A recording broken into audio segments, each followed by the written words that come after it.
As you can see, I've got it tied to the front beam. I started by weaving some waste thread just to separate out the gaps, so you can see here it's nice and even across here to start the houndstooth stitch. What I did is I left a nice long tail on the first weft thread, so I had some wool yarn to work with to make a hem stitch. So I'm just going, there's many YouTube videos of how to do that, but I know people kind of like me to do pretty much show the whole process. So I'm just going to quickly go through that. So what we're going to do is make a knot on this first couple of threads, and I'm just going to go through the loop,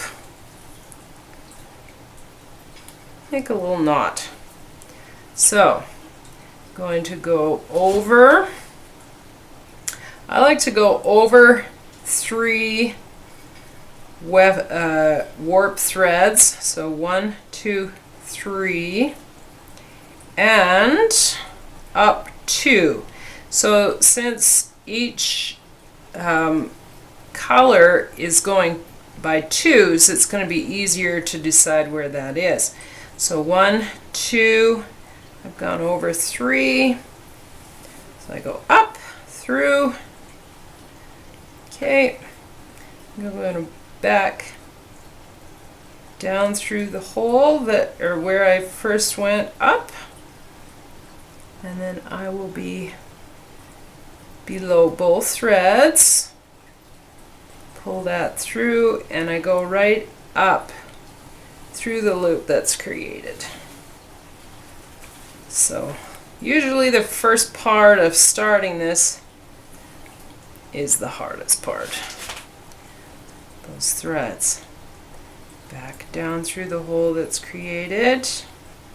So over 3 warp threads, up 2 weft threads.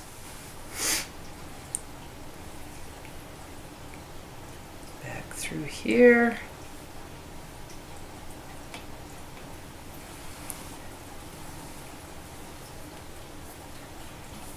And it locks that in. So I'll go across and do the rest of that, and then I will show you how I created this nice houndstooth stitch. I went all the way across, and I'm just going to do the last few stitches here, and I will show you how to finish that up.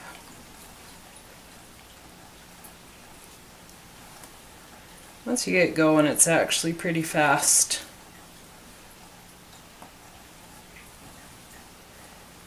Like I said, it just takes a little while to get started.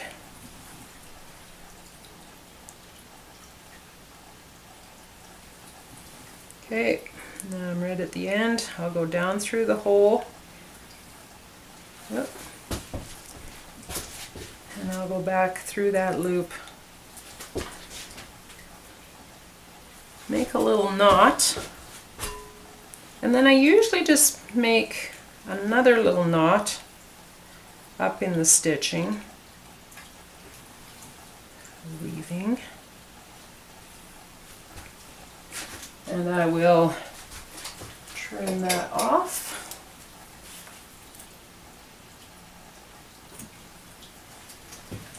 And I like to put a little bit of fray check on just to kind of glue it in there. Okay, now I'm ready to start with the houndstooth pattern. The last one I did was white, so what I've done is I put the white shuttle underneath here, and then on the side I'm just continuing up. So I will go through with the purple and go over top of that thread. This heddle is in the up position. Now, there's no pickup sticks or anything to make this pattern. That's why it's amazingly easy. So I go through, I'm just going to pull that loop down a little bit, clean up that edge. Heddle goes down, and the shuttle goes back through. Okay, just going to hold this, give it a little tug, pull, back up. Now, that's all we're going to do with the purple. We go 2 by 2 by 2 by 2, so it's a cross and back switch colors.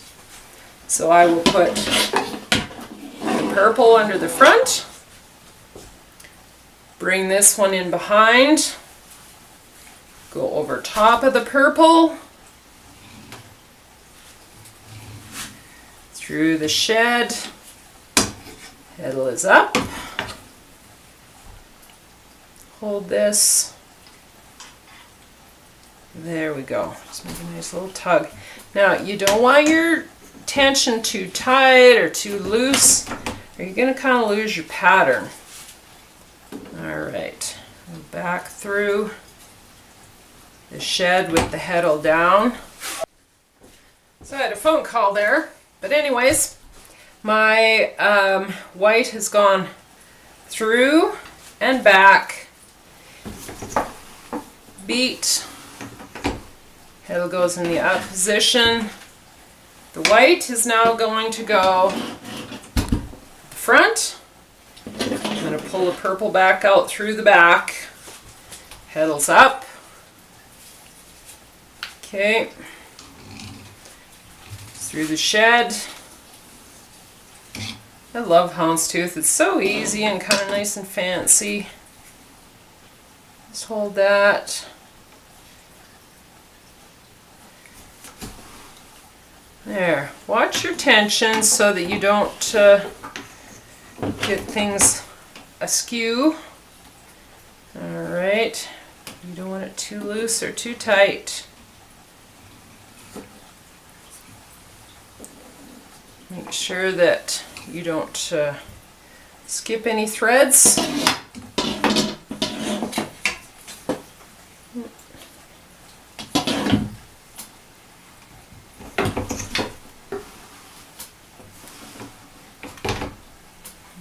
Go. Picking up the white over top of the purple, through the shed,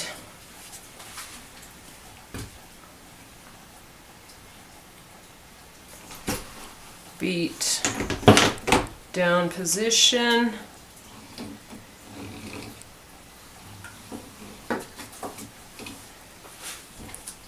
back through. This one goes in the front.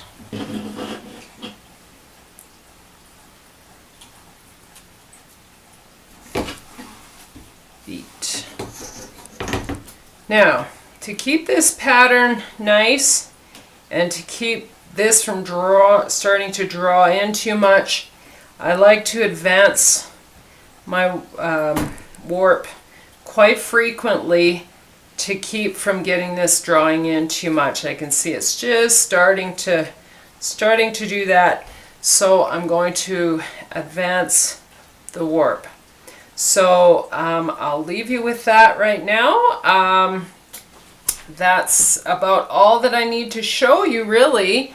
And we've got a nice houndstooth pattern going.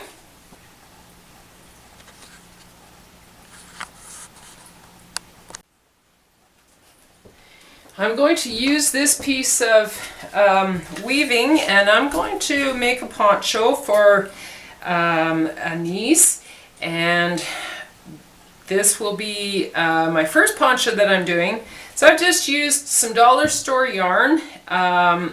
Going to practice a little bit with the sizing and whatnot. So check back on my channel for the completion of the poncho.